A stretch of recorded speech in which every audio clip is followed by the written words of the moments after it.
What is up, Mr. Crazy 1870 in the back with my full and final thoughts experience with the Note 20. Now keep in mind this will set you back at about $1,000+ with the tax, so I think maybe $999 plus tax. I think that's what I paid for the Note. Now the Note Ultra, that will set you back at, I think, don't quote me on this, I think about $1,300. So let's go ahead and start off with the display. It has a 6.7-inch AMOLED display with the pixel density of 393 ppi, and the screen is very, very beautiful. I mean, you really can't go wrong with the displays on the Samsung Note phones because they just look very nice, very bright, very colorful, and just on point. You could tell huge detail when it comes to even just you shooting video on the phone, or just even you shooting pictures on the phone, or even just watching a show or even a YouTube video. Just the color accuracy just looks really nice. Now I want to touch a little bit of basis on the build quality of the phone. Now it does have sort of like a plastic rear end design. You could definitely tell and feel that it's a little bit plasticky. Now this is the Mystic green color, which I think looks pretty nice, although I still see a little bit of smudges.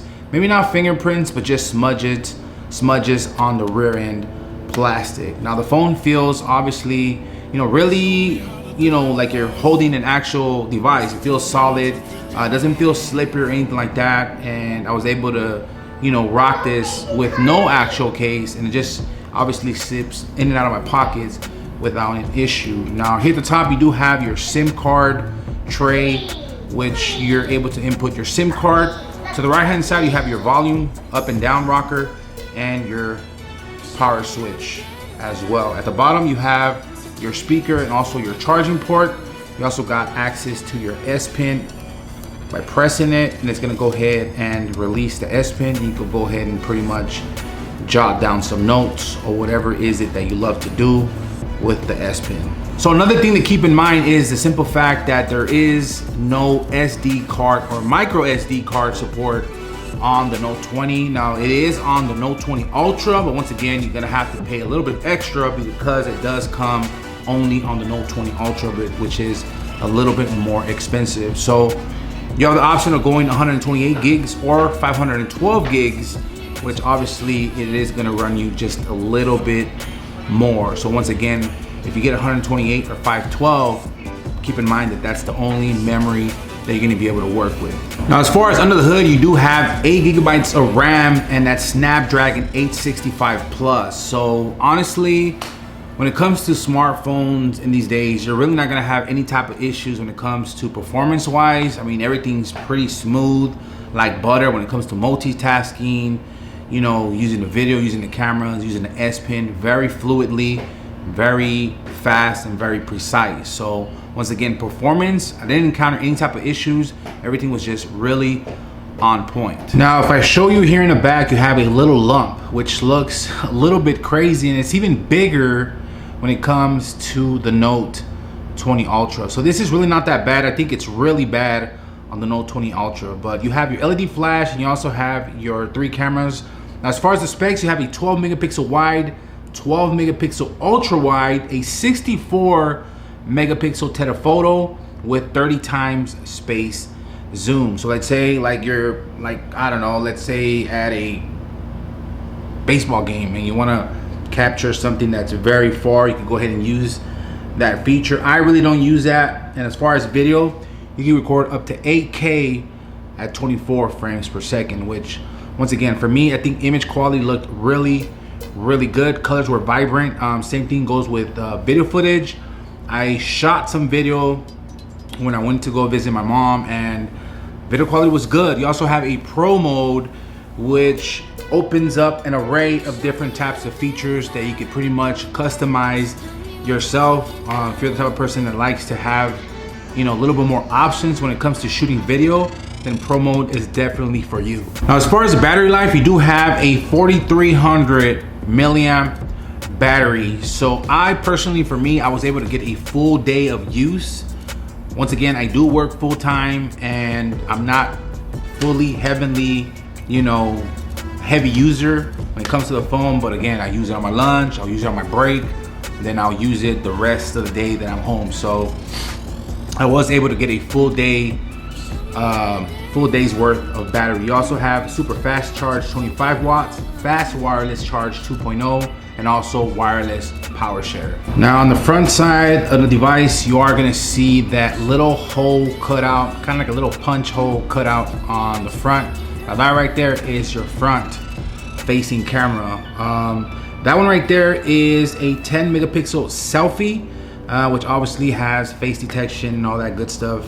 It also has a feature where if you're trying to take a selfie with two-person, you can go ahead and activate that two-person selfie mode, and it's gonna go ahead and auto detect two people when it comes for you taking your selfie, which is pretty cool. Once again, you really can't go wrong with the cameras when it comes to photos, and also video quality when it comes to Samsung phones. They're just really good paired with their screens. It's just something really, really nice. We also have the infamous Note 20 S Pen. Now with the S Pen, I haven't really, man, when was the last Note that I honestly, I don't even remember. I don't remember which one was the last Note 20 that I actually had and made a video on, but my experience with the S20, with the Note 20 right now and the S Pen, it seems to me that just scribbling or just dotting notes, it seems a little bit more precise and more on point, more on fluent, which is really good. And obviously, those of you guys that are familiar with the Note 20 lineup know that you're able to pretty much create notes, Smart Select, Screen Write, Live Messages, AR Doodle, and a variety of different other things that you can get, that you can do, different types of tasks that you could do with the S Pen, which again, it's very useful for those of you guys that are big fans of the S Pen itself. I just honestly think it's really, really cool. I think it's cool that you can pretty much whip out the S Pen and, you know, doodle or create a quick note or write a quick phone number or whatever the case may be. But I'm just personally not that one of those people. But nonetheless, I think it's still pretty cool, and it just works a lot more better now, more fluent, just more on point. Now, there's also a couple new features that you could get that you have available. Now you can pretty much use the S Pen as a remote.